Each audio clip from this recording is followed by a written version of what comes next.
que nadie quiso recoger. Durante más de 2 décadas trabajé como recolector de basura en un municipio olvidado del sur de Veracruz. No era un empleo que se presumiera, pero me permitió levantar mi casa, pagar los estudios de mis hijos y mantener a mi esposa, al menos hasta que ella se hartó de mi olor a desperdicio y se marchó sin despedirse. Yo me quedé con el camión, la rutina y un vago rencor que se iba acumulando con cada madrugada en la que empujaba bolsas que olían a carne podrida y sueños arruinados. A los 57 años ya no tenía más aspiraciones que conservar el trabajo.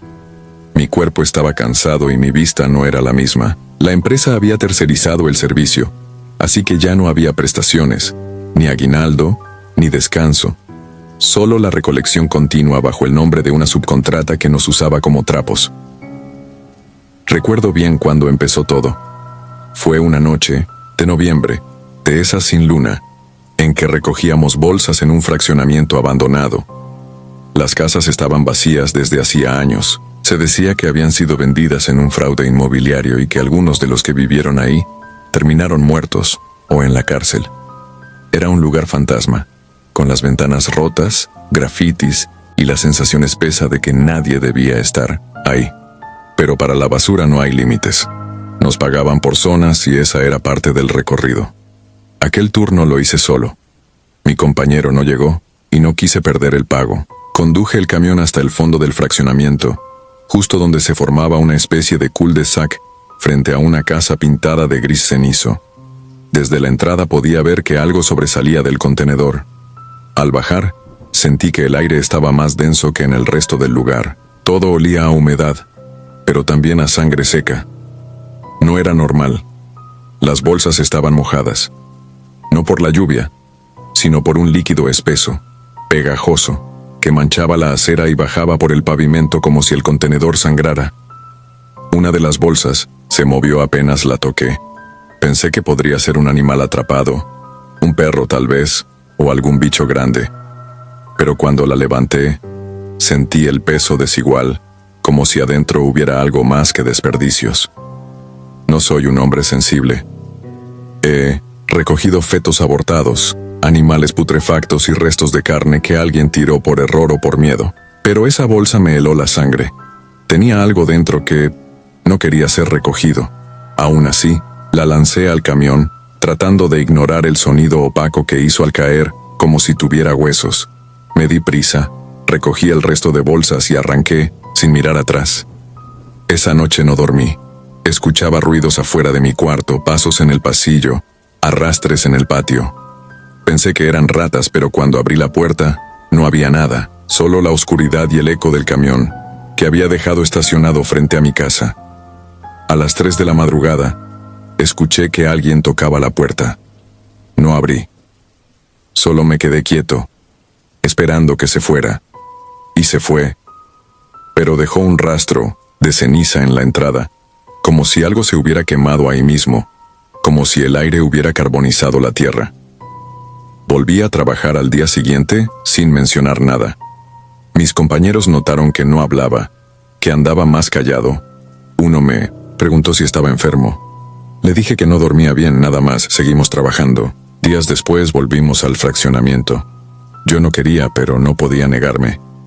Al llegar a la misma casa gris, vi que alguien había vuelto a dejar bolsas en el mismo lugar, pero esta vez no estaban mojadas. Estaban secas, atadas con doble nudo, como si hubieran querido asegurarse de que nada saliera de ellas. Las metí al camión sin pensarlo demasiado. Solo quería irme rápido. Pero cuando llegué al vertedero y abrimos el contenedor, uno de los pepenadores gritó. Dentro, sobre los desperdicios, alguien había escrito con un marcador negro: "No me olvides". Nadie supo cómo apareció eso ahí. Yo tampoco. Pero empecé a enfermar. Me dolía la cabeza. Soñaba con un cuarto sin ventanas, con bolsas negras colgando del techo, y en medio de todo, una figura encorvada, con la piel como trapo sucio y los ojos completamente blancos. La figura me hablaba en sueños. Me decía cosas que no quería entender. Tu basura no me contiene. Tus manos no limpian nada. Tus hijos te dejaron porque tú los dejaste primero. Lo peor es que tenía razón. Mis hijos hacía años que no me buscaban. Ni siquiera sabía si sabían que aún vivía. Un viernes por la noche, fui al fraccionamiento por última vez. Nadie me lo pidió. Solo lo hice. Algo me empujaba. Cuando llegué, vi que la casa gris tenía la puerta entreabierta. El interior estaba en completo silencio. Me bajé. No sé por qué. Caminé hacia la entrada. Y apenas crucé el umbral, sentí como si algo me abrazara por dentro. Como si el aire me jalara. La puerta se cerró detrás de mí. Todo quedó oscuro. Dentro, las paredes estaban cubiertas de plástico negro. Había muñecos rotos en el suelo y un olor a formol mezclado con orina. Subí las escaleras como si alguien me lo ordenara. En la habitación principal había un colchón podrido y sobre él una figura no humana. Tenía cuerpo de mujer, pero el rostro era como una máscara derretida. Me miró sin ojos y sin embargo supe que me conocía. Extendió la mano y me entregó una bolsa. Era la misma que había recogido aquella noche. Ahora sí, recógeme, dijo sin voz, solo en mi cabeza. Cuando desperté, estaba en el camión, estacionado a la entrada del fraccionamiento. La bolsa estaba en el asiento del copiloto. Al abrirla, solo encontré un espejo roto y un mechón de cabello. Pero algo en mí cambió desde entonces. Empecé a hablar solo, a gritar en medio de la calle. Me sacaron del trabajo, me llamaron loco. Viví meses tirado en los lotes baldíos, hurgando en la basura que ya no era mía, buscando algo que ni yo entendía. Un día una mujer me encontró. Me dijo que era curandera. Me llevó a su casa y me limpió con ramos de albahaca y veladoras blancas. Me dormí por días y al despertar ya no escuchaba las voces. Pero no se fueron. Solo se escondieron. Cada que paso cerca de un basurero las vuelvo a oír. Ahora vendo comida en la calle, pero cada noche recojo mi puesto con miedo. Sé que en cualquier momento volverán por mí, porque yo no recogí basura. Recogí algo que había sido arrojado, pero que nunca quiso ser olvidado. Y eso en este país es lo peor que puedes hacer: recoger lo que nadie quiso y quedarte con su maldición. Lo que se revuelve en la basura. Siempre creí que lo peor de mi trabajo eran los olores. Desde que empecé a recolectar basura en el municipio de Tula, Hidalgo, aprendí a ignorar el hedor de los contenedores. Aprendí a respirar por la boca, a evitar mirar directamente lo que se movía en las bolsas rotas. Pero con el tiempo me di cuenta de que el verdadero peligro no estaba en lo que podías oler, sino en lo que no veías. En lo que se arrastraba entre las sombras de la madrugada, cuando el mundo aún dormía y nosotros, los barrenderos, éramos los únicos testigos de las cosas que nadie quiere volver a ver. Mi nombre es Efraín, y si cuento esto es porque ya no puedo más con el peso. Es un secreto que me quema el alma. Algo que sigue conmigo desde aquella noche maldita de octubre de 2006, cuando yo tenía apenas 22 años. Mi jornada comenzaba a las 4 de la mañana. Éramos 3 en la cuadrilla: yo, Toño y el chofer, que todos conocíamos como el Conejo. No por rápido, sino por orejón. Nuestro camión viejo recorría las colonias más descuidadas, las calles de terracería donde las casas eran más láminas que muros y los perros callejeros nos seguían como cuervos hambrientos, esperando lo que cayera del camión. Esa noche, por alguna razón, el Conejo cambió la ruta. Se metió por una colonia que ya casi no visitábamos: El Mirador. Un lugar con apenas unas cuantas casas habitadas y el resto en ruinas. Nos dijo que alguien del ayuntamiento le había pedido pasar por ahí porque había que recoger un contenedor lleno que llevaba semanas sin vaciarse. El aire estaba espeso. Un olor como a carne podrida nos golpeó apenas bajamos del camión. No era raro. La basura fermentada huele así, sobre todo en contenedores comunitarios. Pero esa vez había algo más. Un tufo agrio, más espeso, que se quedaba pegado al paladar. Toño vomitó apenas se acercó. El contenedor estaba desbordado. Alguien lo había tapado con una lona negra. Cuando la retiramos, una nube de moscas se alzó como si las hubieran parido las mismas sombras. Y ahí, entre bolsas desgarradas, huesos de res, botellas rotas y colchones húmedos, Vimos algo que no debimos ver. Era un costal blanco, manchado de rojo, atado con un alambre oxidado. Al moverlo, algo dentro crujió. «Ha de ser un animal», dijo el conejo sin muchas ganas de revisarlo. Pero yo, por idiota, lo abrí. Dentro había algo parecido a un torso humano, aunque demasiado pequeño para ser un adulto. Tenía la piel desprendida en varios tramos. No tenía cabeza, no tenía pies, solo restos envueltos en trapos sucios como si alguien hubiese intentado ocultar un crimen con basura. Lo solté de golpe. Toño gritó. El conejo se santiguó, pero nadie dijo nada más. No fuimos a la policía. Lo tiramos al camión como cualquier otro desperdicio y seguimos la ruta. El conejo dijo que no nos convenía meternos, que capaz y el cuerpo era de un niño de narcos, y si hablábamos, nos callaban para siempre. Yo no dije nada, pero en el fondo algo me carcomía. No era culpa, era miedo. Miedo de que lo que habíamos visto no era de este mundo. Esa noche no dormí. Cerraba los ojos y el olor seguía ahí, pegado a mi nariz como una maldición. Empecé a tener pesadillas. Soñaba con el costal, con un niño sin cabeza que me hablaba desde el interior del camión. Me decía que tenía hambre, que le dolía, que le faltaban cosas, y siempre, al final del sueño, algo se me subía al pecho, como si me impidiera respirar. Al cuarto día, el miedo se volvió físico. Encontré una bolsa en el camión. No estaba ahí cuando terminamos la ruta. Era negra, sellada, con algo dentro, que se movía. Toño me dijo que no la tocara, pero yo la tomé y la abrí. Dentro había un gato, muerto, pero con los ojos abiertos. Tenía la boca llena de tierra. Y en su pecho, alguien había grabado con un cuchillo un símbolo que no entendí. Era como un círculo cruzado por una X. A partir de ahí, todo fue cuesta abajo. El camión comenzó a fallar. Las luces se apagaban solas. El radio solo emitía un zumbido constante, como si alguien estuviera respirando muy cerca del micrófono. Toño renunció a la semana. Dijo que su mujer lo había amenazado con dejarlo si no lo hacía, que ya no soportaba que él hablara dormido, que gritara nombres que no conocía y que se despertara llorando con la nariz sangrando. Yo seguí, por necesidad.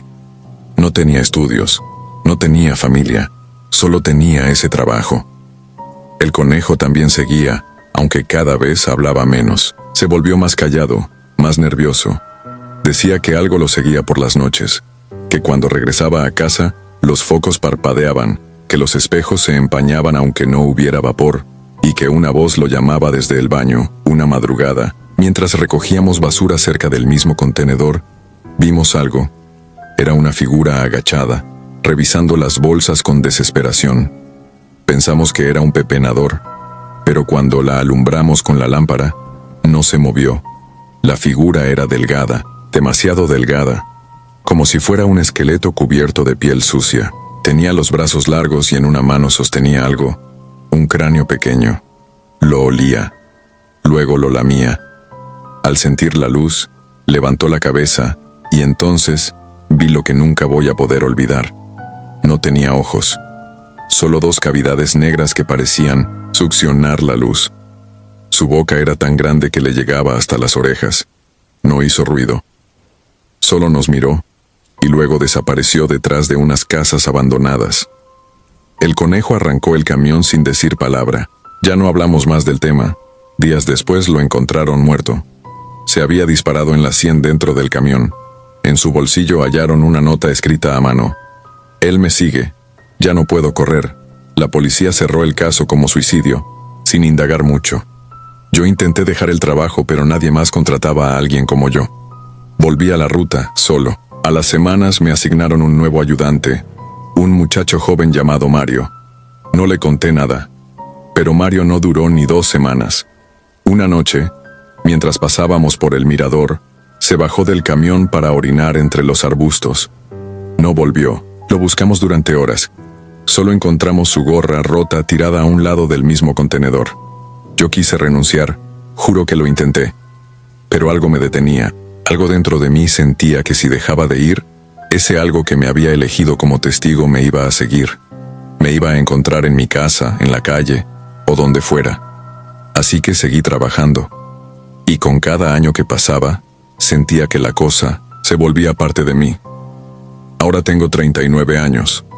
Sigo en el mismo camión. La ruta es la misma. Nadie quiere ese turno, nadie quiere ese sector. Pero a mí ya no me importa. Me acostumbré a vivir con miedo. Aprendí a dejarle una bolsa cada semana al pie del contenedor. Una ofrenda, siempre con carne, a veces de animal, a veces de algo más. Ayer alguien me dejó una caja. Dentro había una nota que decía: para él, gracias por alimentarlo. No sé quién la dejó, pero no era la primera. Y sé que no será la última. Solo espero que cuando ya no pueda más, cuando el cuerpo no me dé para levantar otra bolsa, él no me reclame lo que le di, sino que me reciba como parte de su basura. Engendros del relleno. No hay noche en la que el sabor a plástico quemado no regrese a mi boca ni madrugada en que la brisa parezca limpia. Todo empezó en 2012, cuando acepté un puesto como recolector en el relleno sanitario de Las Varas, a las afueras de Ciudad Victoria, Tamaulipas. El sueldo superaba al de cualquier fábrica, y mi hija recién nacida necesitaba pañales y leche. El turno nocturno era el menos solicitado, así que me lo dieron con una palmadita en la espalda y la advertencia de llevar botas gruesas, un gancho de acero y la fe muy bien guardada. Las primeras semanas fueron rutina: bolsas rotas, costales con vísceras de rastro, jeringas mal tapadas, perros famélicos gimiendo entre los cerros de desperdicio. Uno aprende a apartar la mirada y a respirar por la boca. Pero el 3 de marzo encontramos algo distinto. En medio de los escombros, envuelto en un mantel de bodas, había un pollo negro abierto en canal. Su interior estaba rellenado con cristales rotos y una fotografía de hombre con los ojos raspados. Al moverlo, cayeron monedas antiguas y una cuerda ensangrentada trenzada en forma de nudo corredizo. El chofer, don Hilario, murmuró un «ni loco me llevo eso», y aceleró el camión para que la pala mecánica lo enterrara. Esa noche, mientras revisaba mi turno, sentí que alguien caminaba sobre la tolva vacía, aunque solo el viento zumbaba contra las paredes metálicas. Los hallazgos se repitieron. Un gato albino cosido con alambres, coronas funerarias aún frescas, veladoras negras sin etiqueta, fotos de parejas perforadas con estacas de madera. Todo provenía de la misma ruta, la colonia del Bosque, en la zona alta. No había diálogo entre nosotros, solo miradas cansadas y un conteo silencioso de horrores. Yo llevaba un cuaderno y anotaba la fecha, la dirección pintada en cada bolsa y un rastro breve del contenido. No lo hacía por morbo, sino para encontrar un patrón que explicar por qué las pesadillas empezaban a colarse en mi sueño ligero. Sombras encapuchadas, un rezo al revés, un chillido infantil. El patrón apareció a mitad de abril. En 3 domicilios distintos, el camión levantó costales idénticos. Lona verde, nudo rojo, doble bolsa negra por dentro. En los 3 viajaban frascos con formol que guardaban mandrágoras humanas, trozos diminutos de piel curtida y dientes, de leche flotando en un líquido ambarino. Uno de esos frascos se reventó contra la compuerta hidráulica. El olor era tan ácido que me desmayé un segundo. Desperté con la boca llena de espinas diminutas, como si hubiese mordido nopales. Los doctores del Seguro Social creyeron que había inhalado sosa cáustica, pero en las radiografías aparecieron agujas de coser enredadas en mis bronquios. Las extrajeron con pinzas largas, una a una, sin dar crédito a cómo entraron. Regresé al trabajo porque necesitaba el dinero. Los turnos siguientes la basura empezó a chillar. No encuentro otra palabra. Cuando las garras mecánicas apretaban ciertas bolsas, se oía un lamento hueco, mezcla de cerdo degollado y llanto de niño en eco. El operador dejó los controles y huyó. Quedé solo frente al montón que todavía vibraba. Hundí el gancho, rasgué el plástico y descubrí huesos de algún mamífero pequeño armados en forma de carrusel, girando impulsados por una vela derretida en su centro. Las patas estaban articuladas con alambre, y cada hueso llevaba amarrado un mechón de cabello infantil. Cuando corté la mecha, el carrusel se detuvo y el relleno se hundió en un silencio tan espeso que ni los opilotes se atrevieron a revolotear. Las madrugadas siguientes se convirtieron en un desfile de símbolos truncados. Cruces invertidas, talladas en jabón, sandalias llenas de tierra de panteón, muñecos de trapo enfermos de alfileres oxidados. Cada nuevo objeto parecía más reciente que el anterior, como si alguien nos supiera allí y jugara a probar nuestros límites.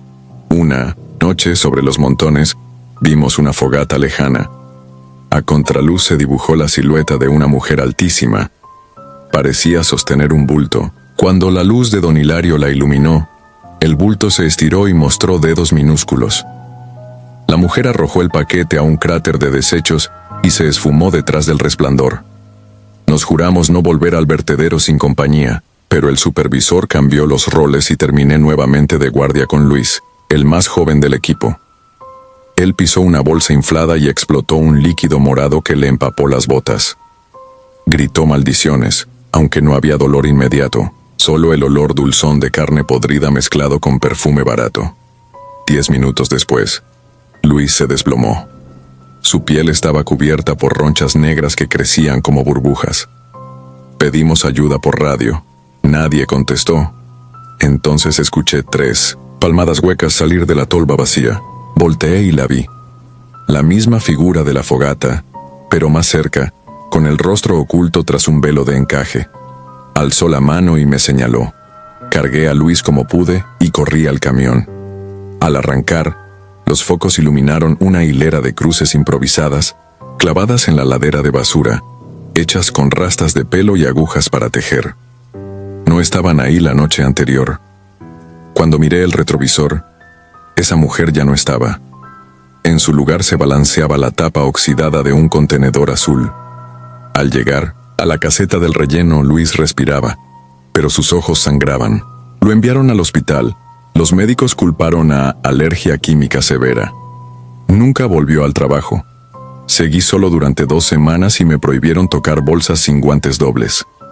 El 8 de mayo, el camión quedó descompuesto en el sector prohibido. Tuve que esperar la grúa sobre aquel mar de plástico. Para matar el frío subí a la cabina y comí un sándwich. Mientras masticaba, cayó sobre el parabrisas un objeto envuelto en sábana de hospital. Rebotó y abrió un surco en la basura. El silencio fue tan rotundo que escuché mi voz temblar al gritar por la radio. Nadie respondió. Bajé con la lámpara, acerqué el haz de luz y el sudor se me congeló en la espalda. Era un osario infantil armado con resina, sellado en posición fetal, lleno de tarjetas escolares pegadas con tachuelas. Reconocí uno de los nombres. Era la niña de la foto raspada en el pollo negro del primer hallazgo. Esa fue la gota. Usé gasolina del tanque auxiliar y prendí fuego a todo. El plástico ardió como un altar de petroquímicos. Llamas verdes y azules alumbraron la madrugada. Mientras retrocedía, escuché algo que no era viento, tampoco llanto. Un canto suave, monótono, como si 100 voces rezaran bajo el tapón de basura que se derrumbaba. Subí al camión, forcé la caja de cambios y huí con los neumáticos llameantes.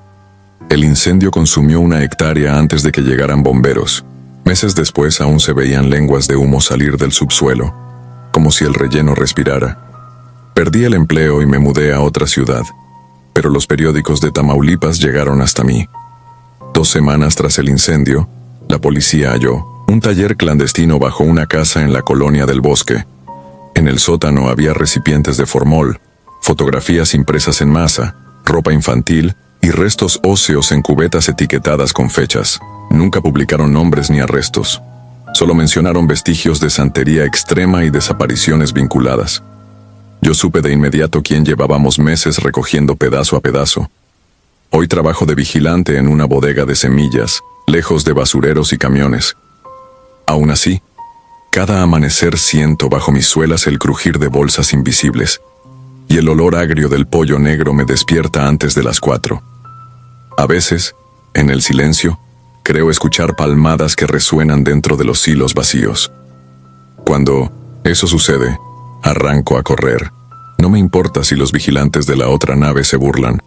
Solo un recolector sabe que la basura no olvida, que aquello que la gente arroja sigue vivo hasta que encuentra un nombre al que aferrarse. Y ya me robó el mío. Maletas de la muerte. Me llamo Ernesto Dávila y lo que voy a narrar sucedió hace 14 años, en 2011, cuando trabajaba en la cuadrilla nocturna de limpia del puerto de Veracruz. Llegué al oficio por hambre. Mi padre, pescador, murió en 1900, un nortazo, y mi madre vendía tamales sin ganar lo suficiente para 11 bocas. A los 17 acepté el chaleco fosforescente, el guante remendado y la certeza de que el olor a mugre se me pegaría a la piel para siempre. Aún así, jamás imaginé que el hedor más difícil de quitar no vendría de la basura, sino de un espanto que me sigue cada madrugada, aunque el camión hace años quedó atrás. Nuestra ruta terminaba en el tiradero municipal, un barranco conocido como el Potrero, donde la basura de la ciudad formaba una cordillera nauseabunda. Allí, los opilotes parecían fantasmas negros meciéndose sobre corrientes de calor. Cierta noche de julio, minutos antes de las 4, una van blanca sin placas se internó entre los montículos, apagó los faros y soltó 4 maletas de lona azul, antes de escabullirse rumbo a la carretera federal. Mi compañero, don Lalo, masculló que seguro eran trapos de hospital. Cuando el brazo hidráulico vació los contenedores, una de aquellas maletas rodó hasta mis botas y se abrió. Adentro había ropas femeninas dobladas con cuidado. Al estirarlas, noté salpicaduras, pardas ya secas que me provocaron arcadas. Fingí normalidad para no perder el empleo, pero aquella marca rojiza se quedó ardiendo en mi memoria. A la semana siguiente la escena se repitió, misma hora, mismas maletas. La diferencia fue que al sacudir un vestido de flores, un olor metálico e inconfundible se mezcló con el amoníaco del vertedero. Metí la prenda en una bolsa aparte y la llevé al cuarto donde guardábamos las escobas. Cuando la luz del candil la iluminó, vi que no era simple sangre.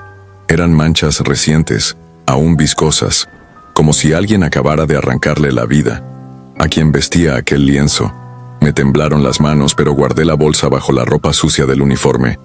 Algo me decía que no debía soltar esa prueba. Durante 4 jueves consecutivos, la misma van descarrió su carga macabra. Entre los retazos encontré credenciales, boletos de autobús rotos, papeles con nombres y notas de supermercado. Nada coincidía, salvo un detalle aterrador: la talla siempre pequeña, como si las prendas pertenecieran a muchachas delgadas. Empecé a sentir que las bolsas del compactador gemían. Juro por Dios que oí sollozos hundiéndose en la prensa hidráulica. No quise comentarlo. En Veracruz el apodo de loco corre más rápido que una patrulla.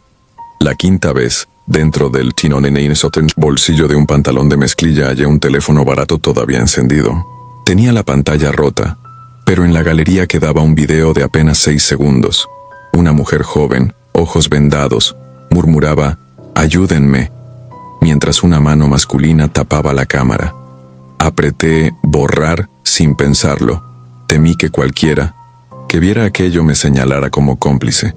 Sin embargo, copié el clip en mi viejo MP3. Necesitaba pruebas y tal vez un motivo para no sentirme cobarde. Al día siguiente, con el estómago hecho nudo, acudí a la comandancia de la colonia, Astilleros. El oficial de guardia, medio dormido, apenas levantó la vista. Le mostré la sangre, el video y conté lo de la van fantasmal. Respondió con fastidio: «Es gente tirando basura industrial. Esas manchas son pintura». Me devolvió el teléfono y sugirió que dejara de ver telenovelas. Salí humillado, pero la rabia me alimentó la determinación. Si la autoridad no miraba, yo miraría por mi cuenta. Convencí a don Lalo de que me ayudara.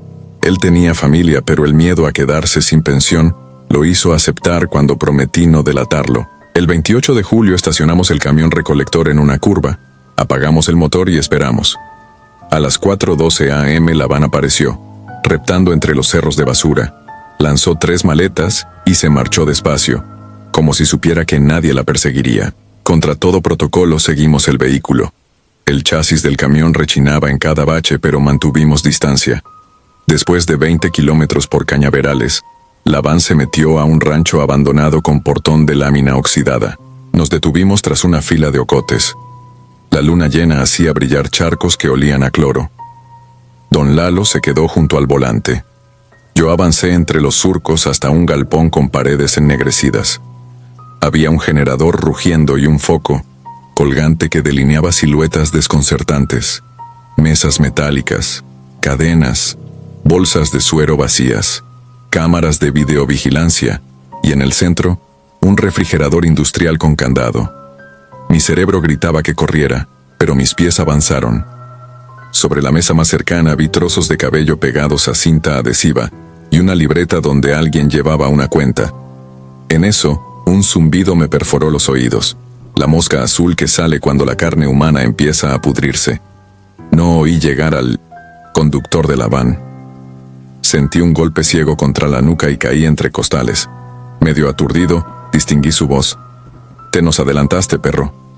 Después silencio, y el chasquido de un cerillo. Olí gasolina. Comprendí que me prenderían fuego con la mercancía. Cuando encendió el fósforo tuve un instante de lucidez. Lancé el costal a su cara y corrí tropezando. El tipo gritó, pateó chatarra, disparó un arma corta. Las balas hicieron chispas en las vigas. Alcancé la puerta lateral justo cuando el generador se apagó. Afuera, don Lalo pitó la bocina del camión. Yo brinqué a la plataforma y nos largamos en reversa levantando una nube de tierra que astilló el parabrisas de la van al intentar seguirnos. En la caseta de la Guardia Nacional, de Paso del Toro, nos recibieron 2 soldados. Esta vez mostré la libreta, el teléfono, mi ropa ensangrentada y, sobre todo, mi terror genuino. En menos de una hora, 4 unidades artilladas rodearon el rancho.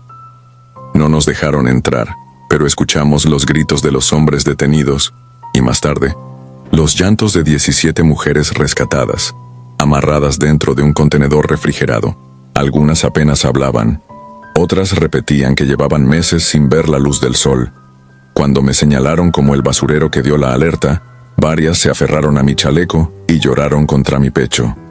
Fue el momento más pesado y al mismo tiempo, el más luminoso de mi vida. La prensa local tituló «Basurero destapa red de trata». El ayuntamiento nos entregó un reconocimiento de cartón y 2,000 pesos que se esfumaron en medicinas para las jaquecas que me siguieron.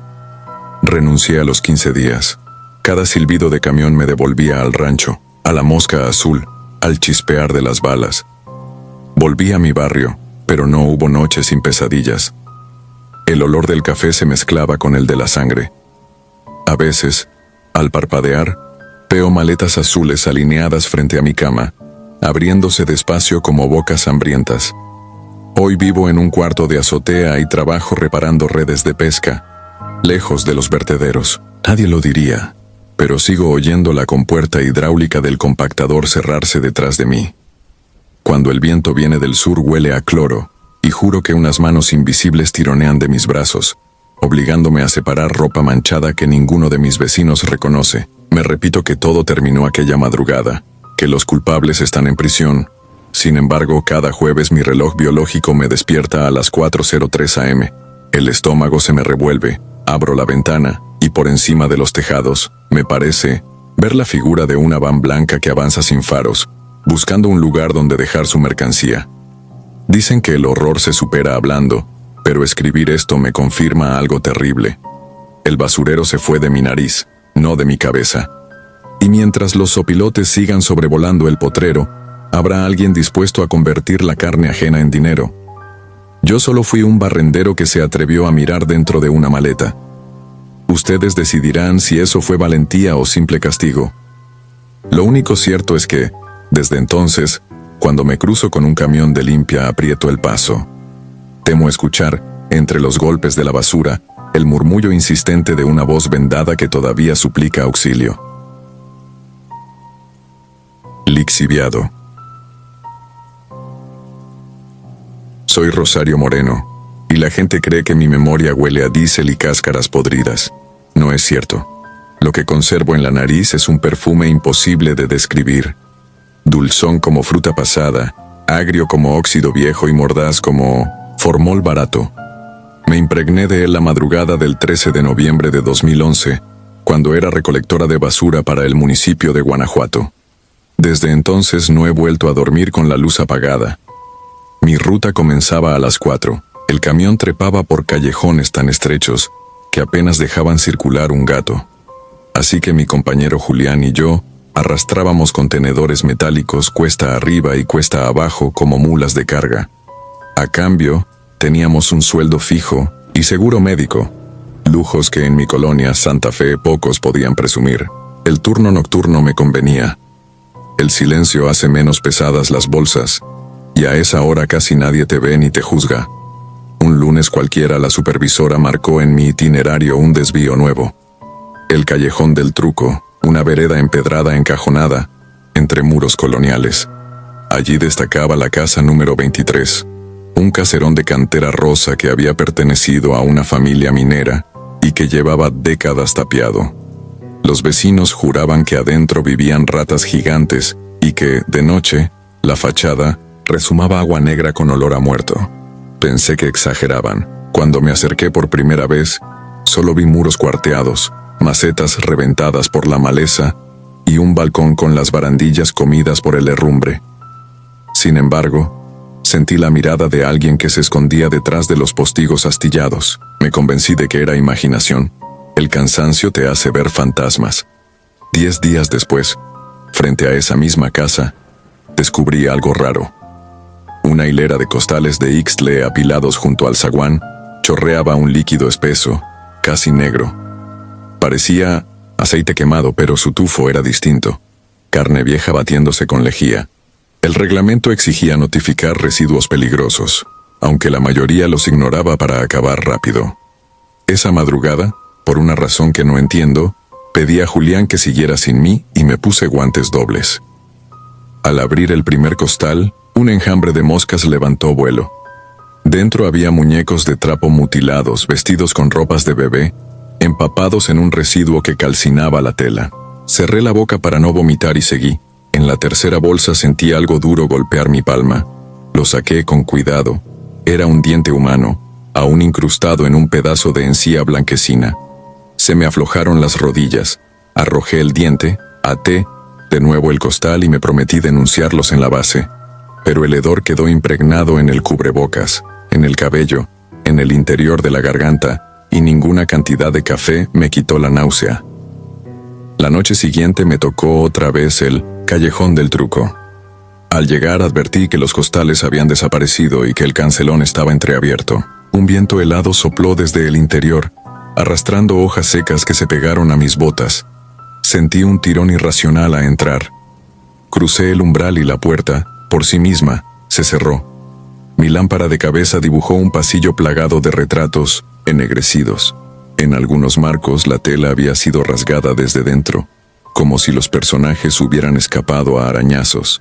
Seguí la corriente del hedor, que aquí se volvía insoportable y dulce a la vez, hasta unas escaleras que descendían hacia el sótano.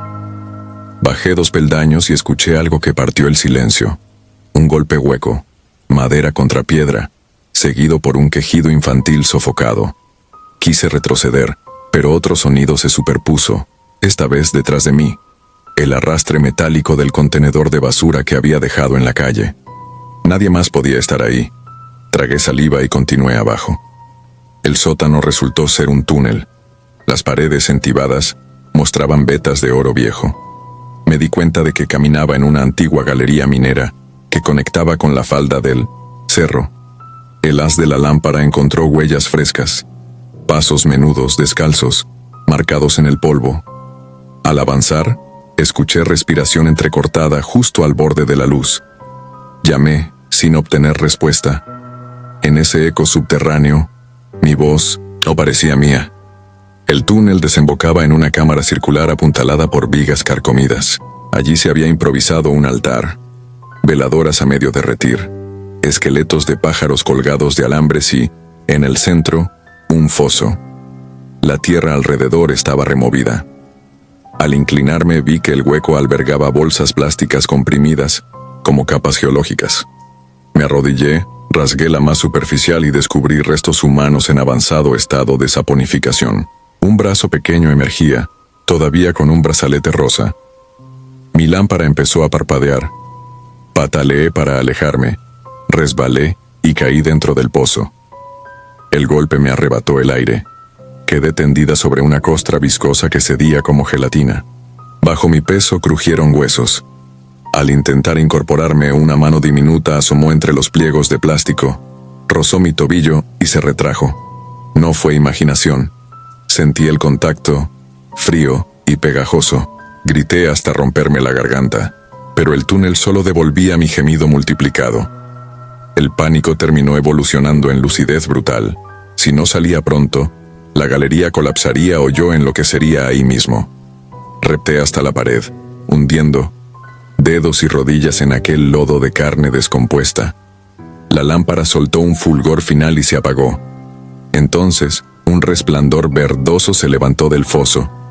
Era gas fosfórico desprendido de los cadáveres, iluminando cientos de rostros infantes, embalsamados en bolsas transparentes, todos con los ojos abiertos. La escena desafió cualquier mecanismo de defensa. Perdí la noción del tiempo y solo recuerdo que, de pronto, me encontraba arriba, corriendo entre los retratos rotos y saliendo a la calle, donde el alba pintaba las azoteas de un rojo enfermo. Llegué a la base temblando. Balbuceé algo sobre niños muertos, cuevas y dientes sueltos. Julián me llevó a urgencias. La policía se presentó en la casa vieja al mediodía, pero halló la puerta sellada con cadenas y candados oxidados que parecían llevar años sin tocarse. No encontraron túnel alguno. Me interrogaron durante horas y concluyeron que el estrés me había inducido una alucinación. Pidieron la cámara de seguridad municipal. Justo esa noche estaba en mantenimiento. Fui suspendida, sin goce de sueldo, por ausentarme de la ruta. Pensé que con el tiempo lo olvidaría. No fue así. 2 semanas después, mientras lavaba mi uniforme para devolverlo, al voltear el bolsillo encontré un brazalete rosa con el nombre María Fernanda grabado. Apreté tanto la tela que me sangraron los nudillos. Esa misma noche el hedor regresó, brotando de los desagües de la casa, de la boca del refrigerador, de las costuras de mis sábanas. Tiré el brazalete al río, pero volvió a aparecer limpio sobre la mesa del comedor. Hoy vivo en un cuarto rentado a las afueras y trabajo de cajera en un Oxxo. Las pesadillas son constantes. Me veo arrastrando contenedores que gotean sangre, o escucho el rodar metálico sobre el empedrado aunque no haya camiones cerca. La gente dice que huelo a cloro porque uso litros de desinfectante, pero nunca les confieso por qué. Temo que un día, mientras limpio el piso, el aroma dulzón vuelva a colarse entre los vapores y me indique que las bolsas se han abierto de 1909. Si alguien lee esto y conduce un camión recolector, le ruego lo siguiente. Cuando una bolsa pese demasiado o un costal destile líquidos irreales, no lo ignore. Escuche al hedor. El hedor avisa. Y si una casa abandonada parece llamarlo, con sus muros suya, no vaya a ser que, como yo, descubra que la basura a veces solo es un disfraz para lo que la ciudad prefiere enterrar con rezos mudos y cadenas oxidadas. Porque el lixiviado termina por filtrarse. Siempre. Si disfrutas de los relatos, te invitamos a apoyarnos con un like y un comentario, ya que eso nos ayuda muchísimo. Además, si aún no estás suscrito o suscrita, te animamos a formar parte de la comunidad del terror. Muchas gracias por escucharnos y por tu apoyo.